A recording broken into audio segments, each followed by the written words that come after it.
Today, I'm taking on a challenge. In order to improve myself as an investor, I'm going to alphabetically go through every business I can find, starting with the letter A and working down until I find one best investment for each letter. I was inspired, of course, by Warren Buffett. In his 1999 annual meeting for Berkshire, someone asked him, what would he do if he had to start all over? And he said, I would do it exactly the same way if I were doing it in the investment world. I mean, if I were getting out of school today and I had $10,000 to invest, I'd start with the A's. I'm pretty sure most people took this advice to mean that they should just be very thorough and do a lot of research on a lot of different businesses. However, today we're going to take it very literally. After all, how hard could it be? Let's run a quick filter and narrow things down to just tickers that start with the letter A. Count those up. And we have roughly 475 companies I have to look through.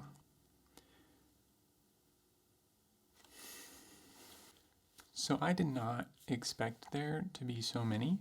If I even spent 10 minutes on each one, it would take me roughly 80 hours, and I don't have 80 hours, so we're gonna have to find a faster way to go through a lot of these. So I think what I have to do is basically what I normally do, just really sped up, which is to take all of the options and apply more and more specific filters that eliminate those options until I find one that I really like.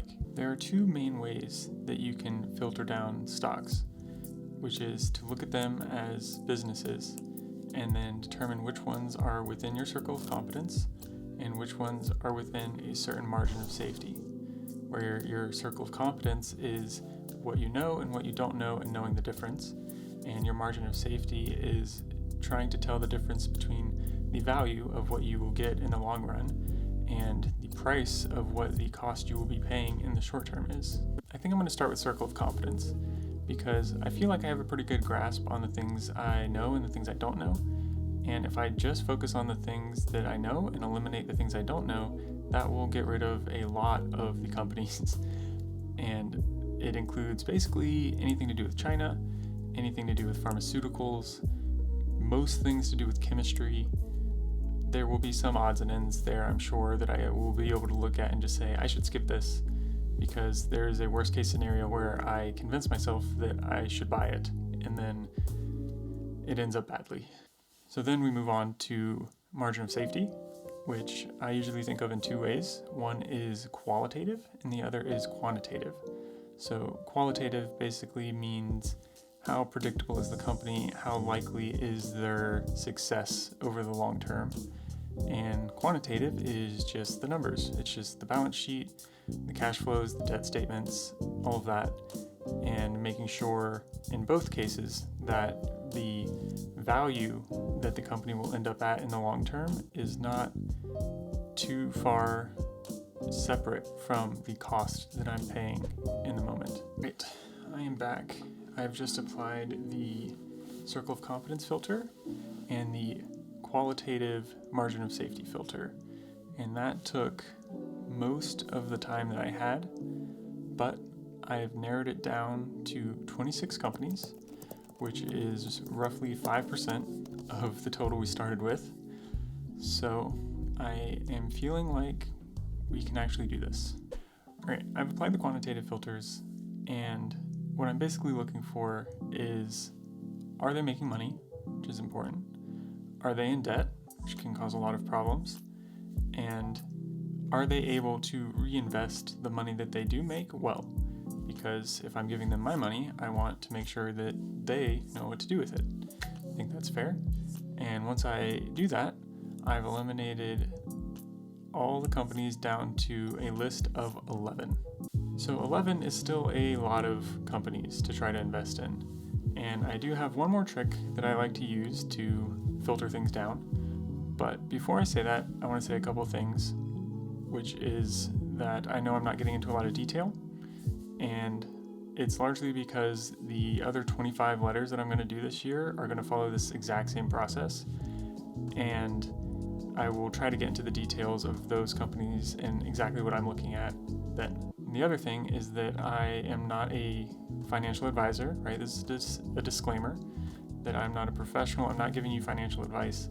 And in case anyone out there is insulted, if you work for one of these companies I've eliminated, it does not mean that they are bad companies.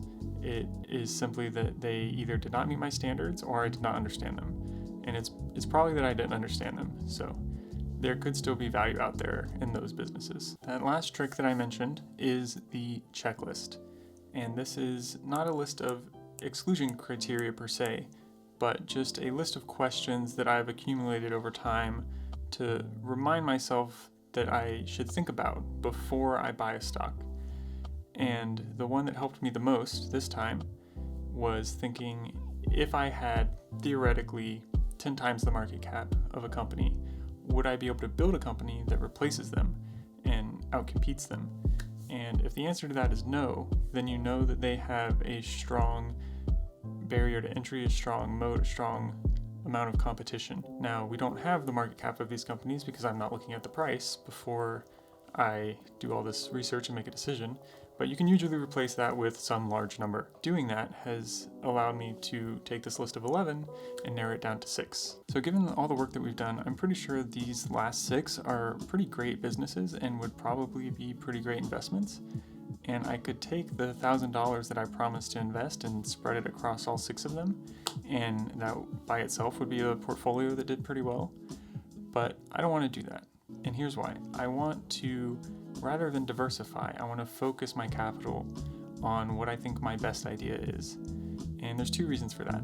The first is that I think it will have a better return in the long run.